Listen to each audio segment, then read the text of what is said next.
Nih, kalimat mahal ya. Anda boleh catat ini. Mau bikin status juga silahkan, terserah. Tapi yang penting status kita di hadapan Allah. Ada satu kalimat yang sangat mahal. Yang kalau kita punya ini, tentram kehidupan dunia. Kalimatnya singkat, cuma 3 kata. Aku punya Allah. Aku punya Allah. Ini kalimat yang mahal, yang jarang dimiliki sampai hari ini. Kenapa engkau begitu tegar, padahal masalah rumah tangga kamu itu begitu pelik? Aku punya Allah. Aku yakin Allah pasti akan berikan solusi. Kamu kok kelihatannya biasa-biasa saja sih? Padahal kan kemarin pekerjaan kamu gagal. Aku punya Allah. Allah sudah ngatur rizki. Rizki aku sudah Allah tetapkan. Aku punya Allah. Kalimat ini yang mahal sekarang. Bilal itu saat dicambuk, suasananya terik. Ditimpa batu yang sudah dipanaskan. Ketika dicambuk sekali, kalimatnya irtad, murtad kamu. Jawabannya Allah, aku punya Allah. Saya tanya pada Anda, kalimat ini muncul nggak dalam setiap situasi? Nah, mungkin itu yang menyebabkan sering ada kegamangan, kegelisahan, pesimis, jatuh terlampau dalam. Punya Allah. Dulu semua orang bekerja itu merasa punya Allah. Mau disogok, ya seorang penggembala kambing itu diuji oleh Umar. Aku ambil ya, 1 aku beli. Jangan, ya. Ini bukan punya saya. Bilang aja dimakan serigala. Pertanyaan cuma 1, fa'ain Allah. Terus Allah di mana? Aku punya Allah. Teman-teman, itu mahal sekali. Nah, sholat itu melatih kita untuk punya itu. Jadi kalau sudah selesai sholat, kita itu terkoneksi dengan Allah. Terkoneksi itu namanya zikir. Dzakaro, ingat. Ingat tuh, zikir tuh gini, bukan diucapkan di lisan. Zikir itu diucapkan di lisan, tembus ke hati, lalu memberikan petunjuk kepada semua bagian tubuh kita. Itu zikir namanya. Jadi begitu disebutkan, ada getaran ke jiwa. Makanya kenapa pasca sholat ada zikir, khawatir setelah sholat belum nyambung. Ini yang dimaksud Quran surah keempat ayat 103. فَإِذَا قَضَيْتُمُ الصَّلَاةَ Maka jika Anda telah tuntas mengerjakan sholat, mungkin belum terkoneksi sepenuhnya dengan Allah. Fadhkurullaha, maka cepat koneksikan dirimu dengan Allah. Nih, kenapa istighfar didahulukan sebelum subhanallah? 1 juta. Serius? 5 juta. Umroh lah tawaran terakhir tuh. Ini serius umroh, bintang 5. Waktu habis, udah. Waktu habis. Salah sendiri kenapa maju. Cepat. Karena boleh jadi saat sholat itu fokusnya kepada yang lain. Tidak terkoneksi dengan Allah. Lisannya Allahu Akbar, tapi di pikirannya handphone Hu Akbar. Ya, status di Instagram belum diupdate Hu Akbar.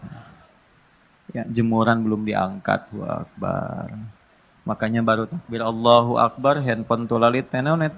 Nah, bisa dijawab dulu, halo, saya sedang sholat nih. Nah, belum nyambung. Makanya kita istighfar, khawatir saat sholat ada yang belum terkoneksi. Setelah itu, subhanallah, alhamdulillah, Allahu Akbar. Kenapa 33 kali? 33 itu latihan sampai kalimat itu meresap ke dalam hati. Subhanallah, subhanallah, subhanallah. Pertama masih di lisan. Yang ke-10 mulai masuk ke hati, mulai terasa, mulai nangis, mulai enak, mulai tenang.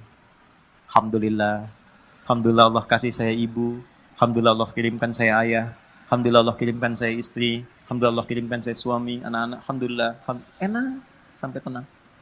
Sampai situ gak? Nah, sampai ujungnya kita merasa punya Allah. Kalau sudah merasa punya Allah, Allahu Akbar, itu semuanya.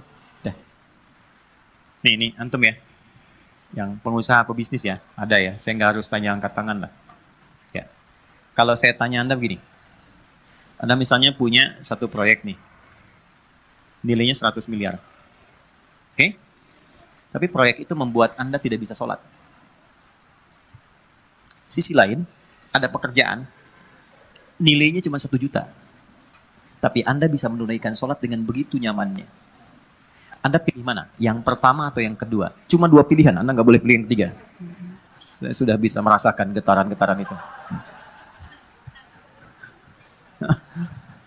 Ya, jujur aja.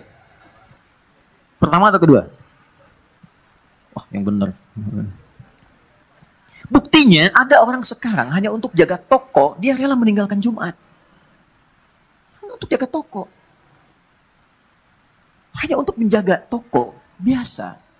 Syaratnya nggak sholat, dia mau.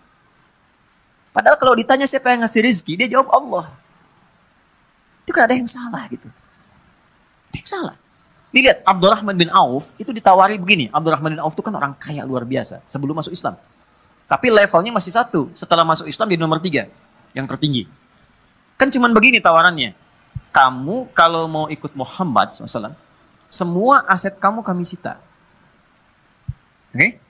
Silahkan ikut. Dan gak boleh bawa apapun. Cuma baju yang melekat di badan. Gambaran orang-orang pada saat itu akan menempuh perjalanan kurang lebih 400 km. Lewat naik turun bukit, badai mungkin datang, gak akan selamat sampai ke Madinah. Di Yathrib saat itu. Berangkat. Anda kalau di posisi Abdurrahman bin Auf, ditawarkan demikian. Tawaran keduanya, tinggalkan ajaran Muhammad, tinggal di Mekah, kami angkat Anda menjadi hartawan terhormat dengan proyek nomor 1 di wilayah ini. Kalau Anda di posisi Abdurrahman bin Auf, silahkan ikut Nabi, tapi tinggalkan semua aset Anda 1 triliun. Bawa pakaian saja. Anda sudah bekerja 20 tahun, 30 tahun, dapat 1 T, tinggalkan itu ikut Nabi Muhammad.